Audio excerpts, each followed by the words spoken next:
ഞങ്ങളൊരു സർവേ നടത്തിയിട്ടുണ്ട്. നടത്തിയ സർവേകളിൽ ഏറ്റവും കൂടുതൽ ആളുകൾ ഏത് ഉത്തരവാണോ പറഞ്ഞത് ആ ഉത്തരം നിങ്ങളിൽ ആര് പറയുന്നോ അവർക്കാണ് ഏറ്റവും കൂടുതൽ മാർക്ക് കിട്ടുക.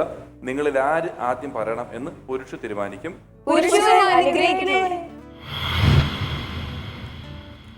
ഇതില് ആര് ആദ്യം പറയണം? നന്ദിനി. ആതിരയിൽ നിന്ന് തുടങ്ങാം. ആതിര എ. ഓക്കെ, ഇനി ആര് പറയണം?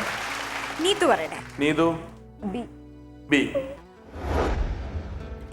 നീതുവിന് 3-ാം സ്ഥാനമാണ് ലഭിച്ചിരിക്കുന്നത്. ഹീര ഡി.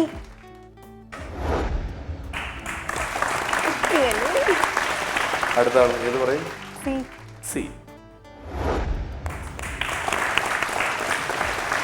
ആതിര റെഡിയാണല്ലോ. യാത്ര പോകുമ്പോൾ നമ്മൾ ഏറ്റവും കൂടുതൽ മറക്കുന്ന സാധനം എന്താണ്? ബ്രഷ്. പല്ല് തേക്കുന്ന ബ്രഷും പേസ്റ്റും അല്ലേ? നോക്കട്ടെ. പേസ്റ്റും ബ്രഷും 38% പേരും ഇത് മറക്കുന്ന ഒരു സാധനമാണ്. അടുത്ത ദിവസം രാവിലെ ആ സമയമാകുമ്പോൾ അയ്യോ ഞാൻ ബ്രഷ് എടുത്തില്ലോ എന്ന് ഓർക്കുന്നത്.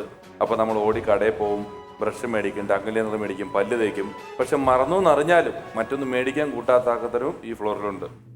ഇനി നമ്മൾ അടുത്തത് ചോദിക്കുന്നത് ആരോടാണ് നന്ദിനി? പ്രബീഷ. സോപ്പ്. നോക്കട്ടെ, സോപ്പ് ആരെങ്കിലും പറഞ്ഞിട്ടുണ്ടോ എന്ന്? ആരും പറഞ്ഞിട്ടില്ല. സോപ്പ് ഒരു 2 രൂപയുടെ സോപ്പ് എല്ലാ ഹോട്ടലിലും ഒക്കെ ഇപ്പം അത്യാവശ്യം കിട്ടുന്നുണ്ട്. അതാരും എടുത്തോണ്ട് പോകാറില്ല. കാരണം കുളി കഴിഞ്ഞാൽ ഈ സാധനം പൊതിഞ്ഞ് കൊണ്ടുവരാൻ വലിയ പാടാണ്. പതയൊക്കെ കഴിഞ്ഞാൽ ഉണങ്ങൂല. വേണ്ട ബാഗ് മുഴുവൻ വൃത്തിയിടാവും. പേപ്പറിൽ പൊതിഞ്ഞാൽ ആ പേപ്പർ വഴവഴാന്നാവും. അതുകൊണ്ട് ഇപ്പം സോപ്പ് അധികം ആരും കൊണ്ടുപോകുന്നില്ല. സോപ്പ് ആരും പറഞ്ഞിട്ടില്ല. നീതു മൊബൈൽ. നോക്കട്ടെ, ആരും പറഞ്ഞിട്ടില്ല. ഭക്ഷണം മറന്നാലും ഡ്രസ്സ് ഇടാൻ മറന്നാലും മൊബൈലും മറന്നിട്ട് ഇവിടെ ആരും എങ്ങോട്ട് പോകുന്നില്ല എന്നുള്ളതാണ്. അടുത്തത് ഭക്ഷണം. നോക്കട്ടെ അതിനകത്ത് എന്തൊക്കെ വരുന്നുണ്ടെന്നും ആരും പറഞ്ഞിട്ടില്ല. എടുക്കാൻ മറക്കാന്നത്. കാരണം അത് മറക്കുന്ന സാധനമല്ല, വേണോ വേണ്ടയോ എന്ന് തീരുമാനിക്കുന്ന ഒരു സാധനമാണെന്ന് വേണം എനിക്ക് വിശ്വസിക്കാൻ. കഴിഞ്ഞില്ല എല്ലാവരും? മറ്റുള്ളവർ പറഞ്ഞ കാര്യങ്ങൾ എന്തൊക്കെയാണെന്ന് നോക്കട്ടെ. Open B. മൊബൈലിലെ ചാർജർ. മൊബൈൽ എടുക്കും, അവിടെ ചെല്ലുമ്പോൾ ചാർജർ എടുത്തില്ല എന്ന് പറയുമെന്നാണ് എല്ലാവരും പറഞ്ഞത്. സി.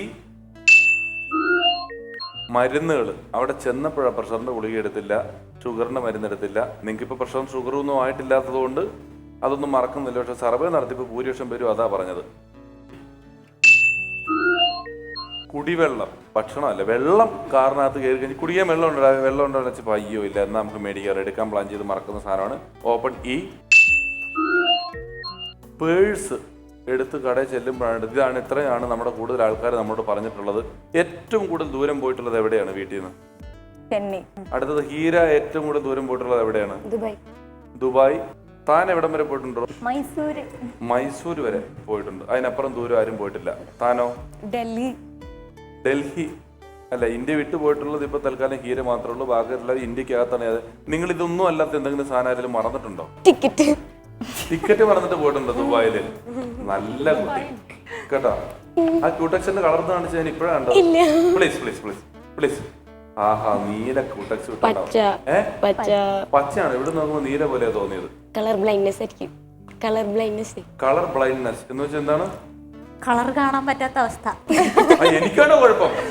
ഞാനോട്ടെ ക്യൂടെക്സിന്റെ കമ്പനിയാണ് ലാക്മേനൊക്കെ പറയുന്ന പോലെ കളർ ബ്ലൈൻഡ്നെസ് എന്ന് പറയുന്നത്. അടുത്ത ചോദ്യം ആര് പറയണം എന്നുള്ളതിനാണ്. വീണ്ടും പുരുഷോടെ വരും.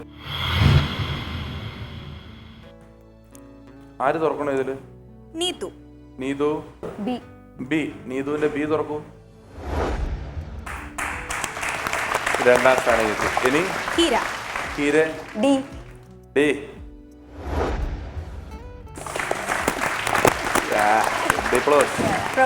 പ്രബീഷ എ.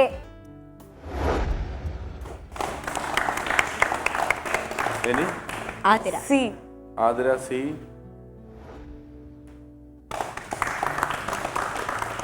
ടിക്കറ്റ് എടുക്കാതെ ദുബായിൽ വരെ പോയ കുട്ടി. ഹീരെ, നമ്മൾ തകർക്കണം കേട്ടാ. മലയാളി ഏറ്റവും കൂടുതലായിട്ട് ഉണ്ടാക്കുന്ന ചമ്മന്തി ഏതാണ്? തേങ്ങാ ചമ്മന്തി. നോക്കട്ടെ എത്ര പേര് പറഞ്ഞിട്ടുണ്ടെന്നുള്ളത്.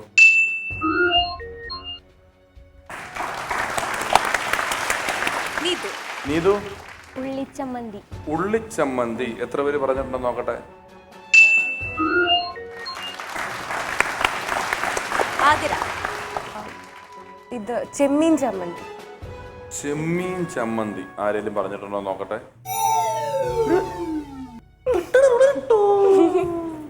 അമ്മയോട് ഫോണിലൊന്ന് വിളിച്ച് ചോദിച്ചിരുന്നെങ്കിൽ കറക്റ്റ് കിട്ടിയേനെ അല്ലേ? ഇതിപ്പോ തന്നെ പറഞ്ഞ കാരണം കയ്യിൽ നിന്ന് പോയത്. അടുത്ത ആള് പ്രബീഷ. മാങ്ങാ ചമ്മന്തി. നോക്കട്ടെ മാങ്ങാ ചമ്മന്തി ഉണ്ടോന്ന്. 16 ഇനി നമുക്ക് ബാക്കി 2 ചമ്മന്തികൾ ഏതാന്ന് നോക്കാം. Open B. തക്കാളി ചമ്മന്തി. സി. പുതിന ചമ്മന്തി. 10% പേരെ പറഞ്ഞിട്ടുള്ളൂ.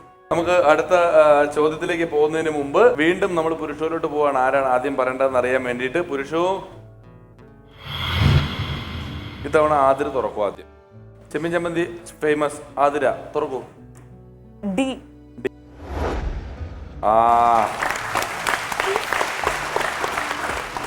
ഇനി പ്രബീഷ. സി. നീതു.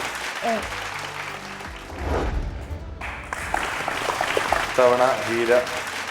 നോക്കി പറയൂ. ബി. പ്രബീഷയുടെ ഭാവി ഭർത്താവിനെ കുറിച്ചുള്ള സങ്കല്പങ്ങളൊന്ന് പറയൂ. പിഷാരടി ചേട്ടനെ പോലെ വേണം.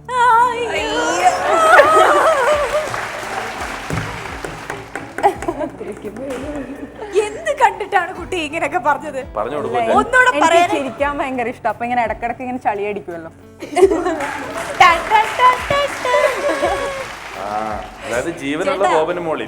അതാണ് നിങ്ങൾ ഉദ്ദേശിച്ചിരിക്കുന്നത് അല്ലേ? മോഹാരെ പോലുള്ള ആളെ ഇഷ്ടം. കുറച്ച് ഫോർമൽസിൽ അടിപൊളിയായിരിക്കണം കാണാൻ. നല്ല താടിയും മീശയൊക്കെ നല്ല മാൻലി ലുക്കുള്ള.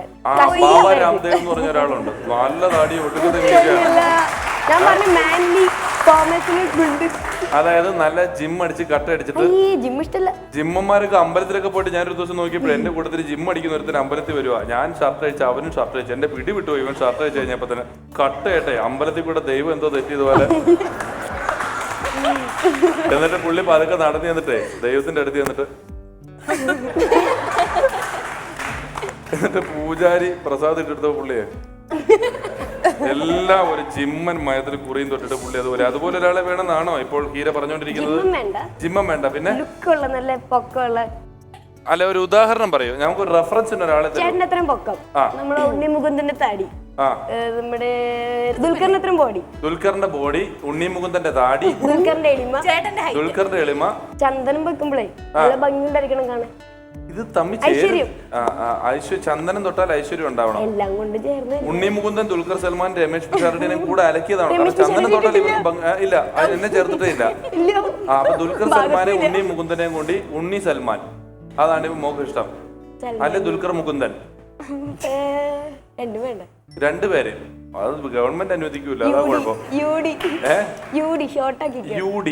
അത് നല്ലതാണ്. കല്യാണ ചടങ്ങിൽ പങ്കെടുക്കുമ്പോൾ ഒരു പെൺകുട്ടി ഏറ്റവും കൂടുതൽ ശ്രദ്ധിക്കുന്നത് എന്തിലാണ്? നല്ല ആമ്പിള്ളേരുണ്ടോന്ന്. നല്ല ആമ്പിള്ളേരുണ്ടോന്ന് അല്ലേ? നോക്കട്ടെ എത്ര പേര് പറഞ്ഞിട്ടുണ്ടെന്ന്. മറ്റു ചെറുക്കന്മാരെ 18% പേര് തന്നെയാണ് നോക്കുന്നത്. നീതു. ഡ്രസ് നോക്കട്ടെ.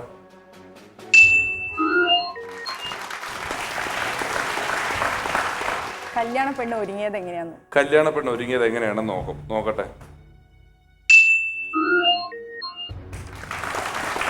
ഓ അടുത്ത് ഹീര. കല്യാണ പെണ്ണ് കെട്ടാൻ പോകുന്ന ചെക്കൻ എങ്ങനെയാണോ? നല്ലതാണോ അത് ബോറാണോ കിട്ടിയത് അവൾക്ക്? അവക്കൊരു ബോറാണ് കിട്ടിയെങ്കിൽ നമുക്കൊരു സമ്മാനം ഉണ്ടല്ലോ അല്ലേ? നോക്കട്ടെ. വരൻ 26%. ഈ വരനെ സത്യത്തിൽ നിങ്ങളുടെ കൂട്ടുകാരിക്ക് ഒരു ഉഗ്രം വരനെ കിട്ടിയാൽ നിങ്ങൾക്ക് അസൂയാവോ അതോ എന്താവും? ടെൻഷൻ. നമുക്ക് അതിന് നല്ല കിട്ടുമെന്നുള്ള ടെൻഷൻ വരും അല്ലേ? തനിക്കോ നീതുവിന് എന്ത് വരും? അസൂയ വരും. പ്രബീഷയ്ക്കോ?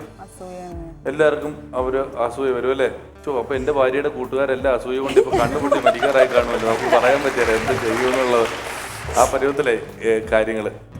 എനിക്കൊക്കെ ഇത് സത്യത്തിൽ ഉള്ള കാര്യം പറയില്ല. നമ്മൾ കോളേജിൽ പഠിക്കുമ്പോൾ ചില പെണ്ണുങ്ങളിലൊക്കെ പുറകെ നടക്കുമ്പോൾ ഇവർ ഏതാണ്ട് ഭയങ്കര ഡിമാൻഡാണ്. പക്ഷേ ഒരു ഡിഗ്രി കഴിയുമ്പോൾ തന്നെ ഈ പെണ്ണുങ്ങൾ കല്യാണം കഴിക്കുമല്ലോ. 21 വയസ്സ് 20 വയസ്സേ കെട്ടി. നമ്മളൊരു 26, 25 ഓൾമോസ്റ്റ് 30 വരെയൊക്കെ സുഖമായിട്ട് പിടിച്ച് നിന്ന് നമ്മൾ കെട്ടി എപ്പോൾ നമ്മൾ അന്ന് പുറകെ നടന്ന പെണ്ണിനേക്കാൾ 7 വയസ്സ് പ്രായം കുറഞ്ഞ പെണ്ണിനെയും കെട്ടിയിട്ട് നമ്മൾ വല്ല അമ്പലത്തിലൊക്കെ പോകുമ്പോൾ നമ്മൾ അന്ന് പുറകെ നടന്ന പെണ്ണ് ഒക്കത്തൊരെണ്ണം, കയ്യിലൊരെണ്ണം, 6ാം ക്ലാസ്സിൽ പഠിക്കുന്ന ഒരു മകനുമായിട്ട് വരും. ഓ എടാ എന്തുണ്ട്, ഇതാണ് എൻ്റെ ഹസ്ബൻഡ് എന്ന് പറഞ്ഞ് വേറൊരു അമ്മാവനും വരും. എന്താണെന്നറിയാൻ വയ്യ, ഇത് കാണുമ്പോൾ ഉള്ളിൻ്റെ ഉള്ളിലൊരു സുഖം ഞാനും അനുഭവിക്കാറുണ്ട്.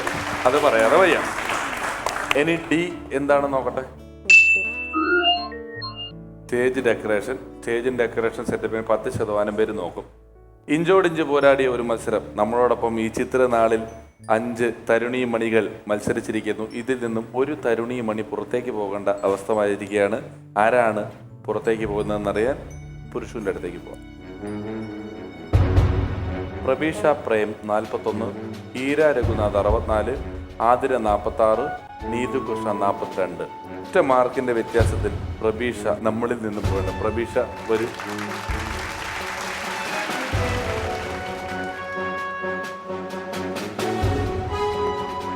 ഒരുപാട് ചോദ്യങ്ങളെ പ്രബീഷ ഇന്ന് അഭിമുഖീകരിച്ചു. അതിൽ പ്രബീഷ ഏറ്റവും നന്നായി ഉത്തരം പറഞ്ഞ ഒരു ചോദ്യം ഉണ്ടായിരുന്നു, ഭാവിയിലെ വരനെ പറ്റിയുള്ള സങ്കല്പം. അതില് പ്രബീഷ ഞാനത് ചളി കോമഡി അടിക്കും എന്നുള്ളത് ആ ഇതുകൊണ്ട് മാത്രം, അല്ലാണ്ട് ഭംഗി ഒന്നും ഉദ്ദേശിച്ചിട്ടില്ല. ചളി കോമഡി അടിക്കും എന്നുള്ള ഒറ്റ കാരണമാണ്. എനിക്ക് കോമഡി ഒക്കെ ഭയങ്കര ഇഷ്ടമാണ്. അല്ലാണ്ട് എനിക്ക് ആ പറഞ്ഞ സംഭവം പോലെ തന്നെയാ, മീശയൊക്കെ വെച്ച് താടിയൊക്കെ വെച്ച് അങ്ങനെയുള്ള ഒരാളാണ് ഇഷ്ടം. ഇത് ഞാനിവിടെ ചോദിക്കാൻ വെറുതെ എന്നെ ഇഷ്ടമെന്ന് പറഞ്ഞാൽ ആന കൊടുത്തല്ലോ ആശ കൊടുക്കരുത് ഞാൻ കേട്ടോ. ഒരു കാര്യം ചെയ്യും, ഈ കുട്ടിക്കുള്ള സമ്മാനം കൊണ്ട് കൊടുക്കൂ.